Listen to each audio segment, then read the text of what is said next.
Quem não dá o dízimo é ladrão? Quem não dá o dízimo está roubando a Deus?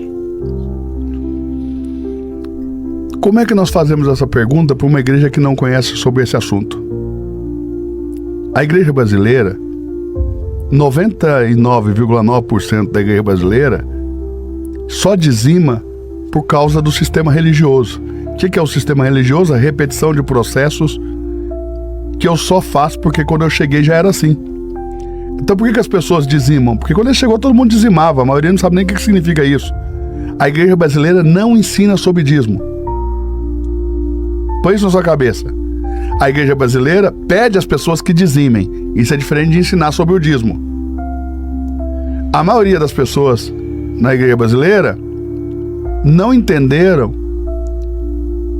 por exemplo, que esse dízimo que a Bíblia diz ali em Malaquias, vocês me roubam nos dízimos das ofertas, esse tipo de dízimo nós não praticamos. A igreja brasileira nunca praticou esse tipo de dízimo. Porque esse dízimo é um dízimo voltado exatamente para os judeus, e no caso ali estava falando dos sacerdotes. De uma oferta de dízimo. Então, dízimo em hebraico é maaser. Maaser. Nós temos 5 tipos de dízimo falando na Bíblia. Então, quando você diz quem não dizima é ladrão, você está falando de qual dos 5?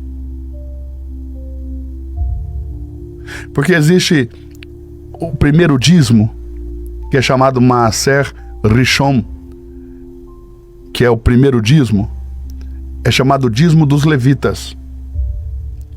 Esse dízimo foi instituído por quê? Israel tem quantas tribos? 12.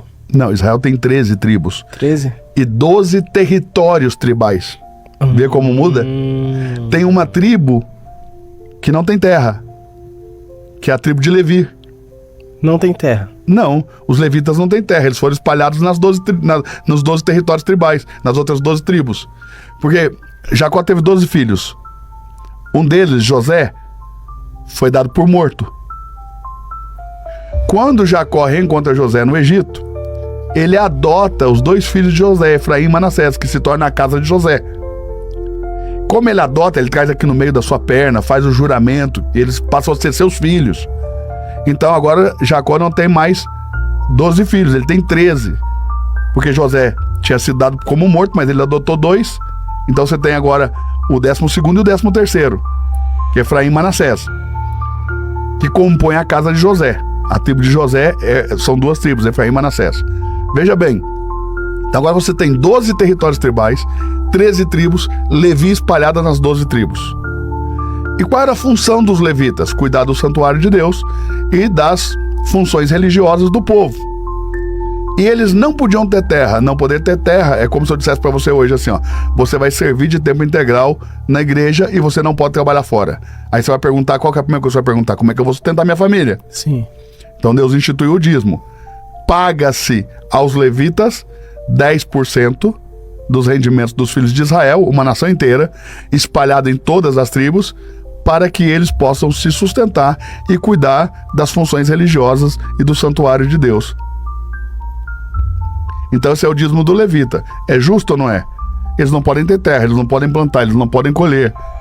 Então eles precisam ser sustentados pelo dízimo do povo, que é a maneira que Deus tem de pagá-los pelo trabalho que eles exercem no santuário de Deus. Eles têm um ministério de administrar o santuário de Deus e todas as questões religiosas do povo de Israel. Então esse é o primeiro dízimo, Maaser Rishon.